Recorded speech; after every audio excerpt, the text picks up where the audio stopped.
এয়া চাওক, আজি আপোনালোকক মই 2টা আলু, ব্ৰেড আৰু পালেং শাক তেনেকৈ মই পৰঠা বনালোঁ। এয়া চাওক পৰঠা কিমান ধুনীয়া হৈছে দেখিবলৈ। বহুত ইজি হয় আৰু খাবলৈও বহুত টেষ্টি হয়। লগতে চাটনি বনাইছোঁ আৰু এইখিনি টমেটো চচ, এইখিনি জলফাই ধনিয়া দি বনাইছোঁ, মিঠা চাটনি অলপ। আপোনালোকে ফাৰ্ষ্টৰ পৰা লাষ্টলৈকে চাব। যদি ভাল পায় লাইক এটা কৰিব। আহকচোন ৰেচিপিটো আৰম্ভ কৰোঁ। নাস্তাৰ কাৰণে লৈছোঁ এয়া ব্ৰেড, 5 পিচ ব্ৰেড লৈছোঁ আৰু সিজোৱা আলু 2টা লৈছোঁ। এয়া পালেং শাক। প্ৰথমতে মই এই পালেং শাকখিনি পাতখিনি এৰুৱাই ল'ম এনেকৈ, অকল পাতখিনিহে ল'ম এনেকৈ। এইখিনি কৰি মই ধুই মিক্সিত পিচি ল'ম পালেং শাকখিনি। ব্ৰেডখিনি এনেকৈ টুকুৰা কৰি ল'ম, লৈ এইখিনি মিক্সিত খুন্দি লওঁ অলপ অলপকৈ। প্ৰথম এইখিনি ল'ম, তাৰপিছত এইখিনি আকৌ ল'ম এবাৰ। এয়া চাওক, ব্ৰেডখিনি গুড়ি কৰি লৈ আহিলোঁ। এতিয়া মই এই আলু 2টা সিদ্ধ কৰি লৈছোঁ, যেনিবা মই বাকলিটো এৰুৱাই লওঁ। এই আলুখিনিও মই মিক্সিতে পিচি আনিম।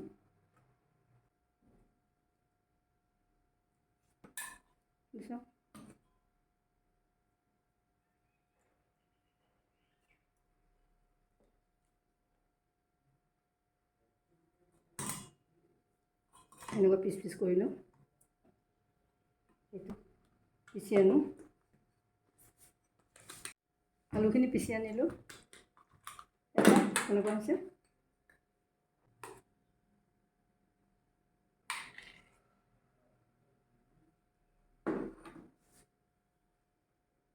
এতিয়া আমি পালেং শাকখিনি মিক্সিত অলপ অলপকৈ দি এইখিনিও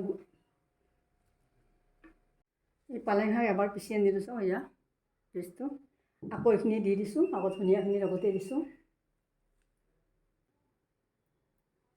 ইয়াতে অলপ জিৰা দিছোঁ, সৰু চামুচৰ 1/2, অকণমান জলকীয়া গুড়ি দি দিছোঁ আৰু এইখিনি চাট মছলা, জিৰা গুড়ি, ধনিয়া গুড়ি এইখিনি দি দিছোঁ।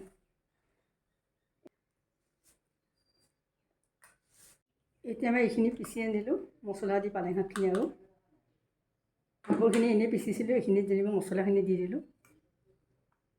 এইখিনি আমি ইয়াতে উলিয়াই লওঁ, একেলগে লগ কৰিছোঁ।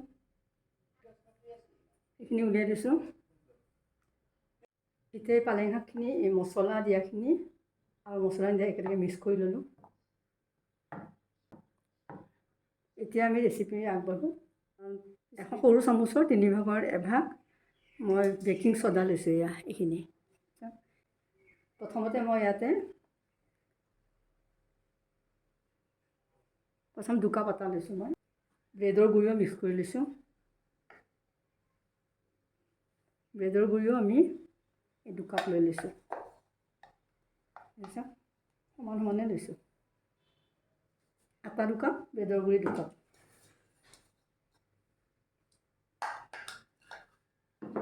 এতিয়া এইখিনি মিক্স কৰি লওঁ। এতিয়া আমি ইয়াতে চবগুটি দিছোঁ 1/2 চামুচ আৰু নিমখ দিছোঁ 1 চামুচ দি লৈছোঁ, কাৰণ এইবিলাক মিক্স কৰিব আছে। 1 চামুচ দিছোঁ আৰু অলপমান ৰিফাইন অইল দি দিছোঁ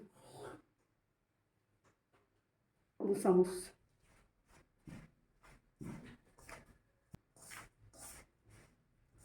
প্ৰথমতে আমি আলুখিনি মিক্স দি লওঁ ইয়াত।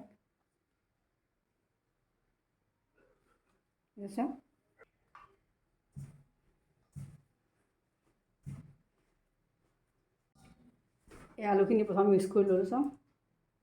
এতিয়া আমি পালেং শাকৰ পেষ্ট দিম।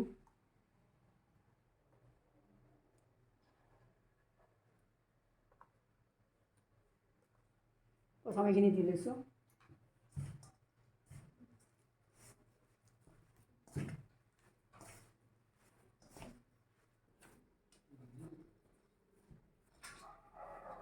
পালেং শাক আৰু অলপ দি দিছোঁ। লাগিলে আমি আটাই অলপ মিহলাই দিম। পালেং শাক অলপ দিলোঁ। এই ডোটো অলপ ঢিলা হৈছে। আমি অলপমান ইয়াৰ পৰা আটা মিক্স দিছোঁ।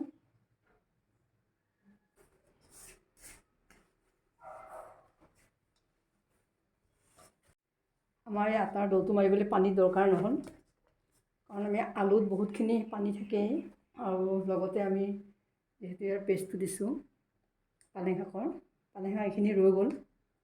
এতিয়া আমি ইয়াত অলপমান বাটাৰ আধা চামুচমান দি দিওঁ,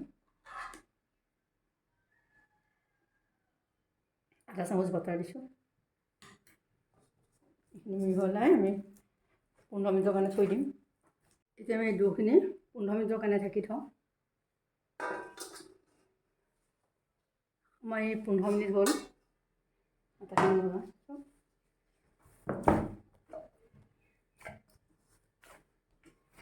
এতিয়া আমি লাড্ডু কেইটামান বনাওঁ।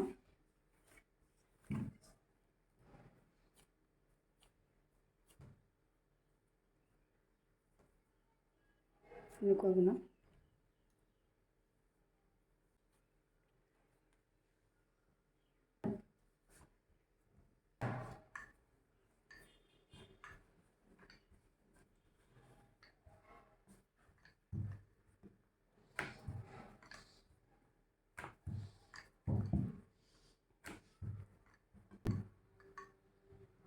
এনেকৈ ৰাখিছোঁ, হৈ গ'ল। আমি এনেকৈ গোটেইখিনি বেলি লওঁ। আমি ৰুটি মানে পৰঠা বনাবলৈ টাৱাখন বহুৱালোঁ। এইখন লোহাৰ টাৱা হয়, বহাইছোঁ, চব গৰম হৈছে।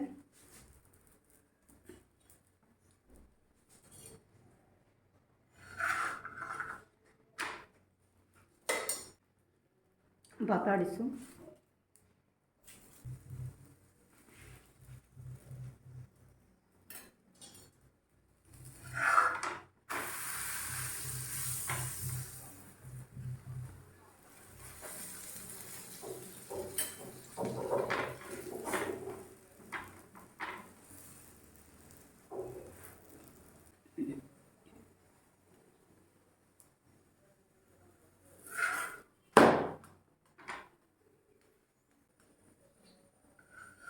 তাৰপিছত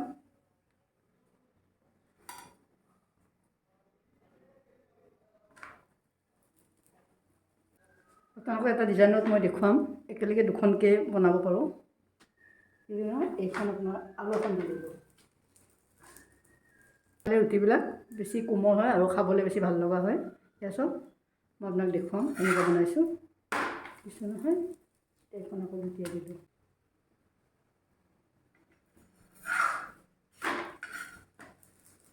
এতিয়া আমি এইখন দি এনেকৈ দিলোঁ,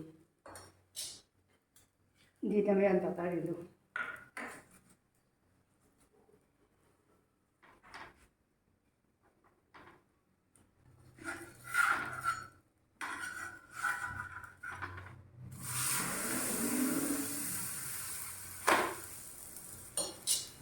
মানে এইখন যেতিয়া লুটিয়াম, পিছৰখন আকৌ লুটিয়াই দিব লাগে, এবাৰ দিব লাগে। এফালে এফালে দিলেই হয়, মানে বাটাৰ বা ঘিউ দি দিয়ে বা তেল।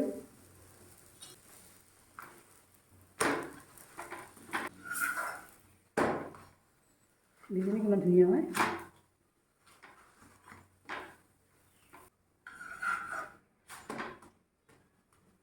চব কিমান ধুনীয়া হৈছে। এয়া দুখন বনাই আছোঁ।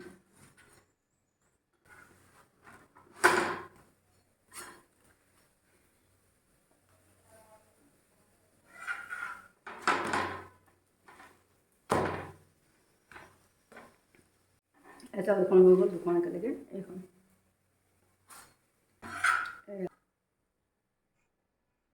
এয়া আমাৰ হেল্ডি আলু আৰু পালেং শাকৰ পৰঠা হৈ গ'ল। যদি আপোনালোকৰ বনোৱা মোৰ নিয়মটো ভাল লাগিছে, তেতিয়াহ'লে নিশ্চয় চেনেলটো লাইক কৰিব, আৰু যদি চেনেলটো ছাবস্ক্ৰাইব কৰা নাই, ছাবস্ক্ৰাইবটো কৰি ল'ব, আৰু কমেণ্ট এটা দিবচোন কেনেকুৱা হয়, কেনেকুৱা পালে। ফাৰ্ষ্টৰ পৰা লাষ্টলৈকে চবৰ বাবে ধন্যবাদ জনাইছোঁ। Thank you. এতিয়া ইয়াৰ লগত পৰিৱেশন কৰিলে হ'ল। এখন মই আপোনালোকক ভাঙি দেখুৱাইছোঁ, কিমান কোমল হৈছে। এই চব দেখিছেনে, কোমল হৈছে ইমান। Thank U.